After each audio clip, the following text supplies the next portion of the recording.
Hi friends, welcome. Baakiyalakshmi இன்னைக்கு எபிசோட்ல வந்து இன்ட்ரெஸ்டிங்கான சீன்ஸ் தான் பார்க்க போறோம். பாக்கியா நர்ஸ்ட்ட வந்து கேக்குறாங்க, கோபிநாத் சாரோட ஒய்ஃப் டாக்டர்கிட்ட பேசிட்டு இருக்காங்கன்னு சொன்னீங்களே, நாங்க போய் பார்த்தேன், அவங்க இல்ல அப்படின்னு கேக்குறாங்க. அதுக்கு அந்த நர்ஸ் சொல்றாங்க, அவங்க ஒருவேளை அவங்க ஹஸ்பண்டை பார்க்க போயிருந்திருப்பாங்க அப்படின்னு சொல்லிடுறாங்க. பாக்கியா இப்போ வேகமா கோபிநாத் ரூமுக்கு போறாங்க.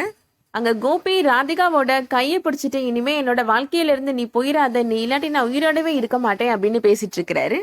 அதை பார்த்த உடனே பாக்கியாவால தாங்கிக்கவே முடியல. ஆனா பாக்கியா அது ராதிகா தான் அப்படின்றத பார்க்கல. ராதிகாவோட கையை மட்டும்தான் பார்த்துட்டு இருந்திருப்பாங்க. எமோஷனல் ஆகி அழுதுட்டு ரூம்ல இருந்து வெளியில வந்துடுறாங்க. கோபி இன்னொரு பொண்ணு கூட பேசிட்டு இருந்ததை நினைச்சிட்டே நடந்து வராங்க. திடீர்னு மயக்கம் போட்டு கீழே விழுந்துடுறாங்க.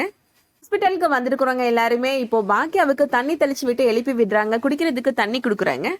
கோபி ராதிகாட்ட சொல்றாரு, நான் பண்ணதெல்லாம் தப்பு தான், என்னை மன்னிச்சுக்கோ ராதிகா அப்படின்னு சொல்றாரு.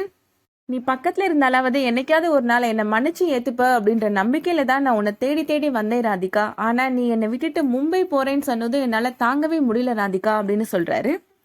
என்னால உன்னையும் மையும் பிரிஞ்சு இருக்கவே முடியாது ராதிகா அப்படின்னு கோபி சொல்றாரு. ராதிகா சொல்றாங்க, நீங்க ஃபர்ஸ்ட் சரியாயி வாங்க, அதுக்கப்புறமா நம்ம இதை பத்தி டிஸ்கஸ் பண்ணிக்கலாம், நான் வெளியில வெயிட் பண்றேன் அப்படின்னு சொல்லிட்டு போயிடுறாங்க. அடுத்ததான் நர்ஸ் இப்போ கோபிநாத்தோட ஒய்ஃப் யாரு அப்படின்னு கேக்குறாங்க. பாக்கியா நர்ஸ்கிட்ட போறதுக்கு முன்னாடி இப்போ அவங்க ராதிகா வந்துடுறாங்க. நர்ஸ் காமிச்ச ஃபைல்ல சைன் பண்ணி கொடுக்குறாங்க ராதிகா. அப்பதான் பாக்கியாவுக்கு உண்மை புரிய வருது, கோபி பேசிட்டு இருந்த அந்த பொண்ணு ராதிகா தான் அப்படின்றது. ஸ்டன்னாகி போய் நிக்கிறாங்க. அவங்களால அந்த உண்மையை ஏத்துக்கவே முடியல. ராதிகாவுக்கு அவங்களோட அன்னை கால் பண்றாரு. கோபி இப்ப எப்படி இருக்கிறாரு, நாங்க வரட்டுமாமா அப்படின்னு கேக்குறாரு. அதெல்லாம் நீ வர வேணானே, அவர் நல்லா தான் இருக்கிறாரு, இனிமே அவங்க வீட்டுல வந்து பாத்துப்பாங்க அப்படின்னு சொல்லிட்டு ராதிகா அங்கிருந்து கிளம்பி போயிடுறாங்க. ராதிகா பாக்கியாட்ட அவங்க கல்யாணம் பண்ணிக்க போறவரை பத்தி சொன்னதை பத்தி யோசிச்சு பாக்குறாங்க. என்னை கல்யாணம் பண்ணிக்க போறவரு என்னை ஏமாத்திட்டாரு டீச்சர், அவர் குடும்பத்தை பத்தி சொன்னது எல்லாமே பொய் அப்படின்னு சொன்னதை பத்தி யோசிச்சு பாக்குறாங்க. கோபி ஒரு நாள் குடிச்சிட்டு வந்து பாக்கியாவை பார்த்து, எனக்கு உன்னை சுத்தமா பிடிக்கல, உன்னை பிடிக்காம தான் நான் கல்யாணம் பண்ணிக்கிட்டேன் அப்படின்னு சொன்னதை பத்தியும் நினைச்சு பாக்குறாங்க.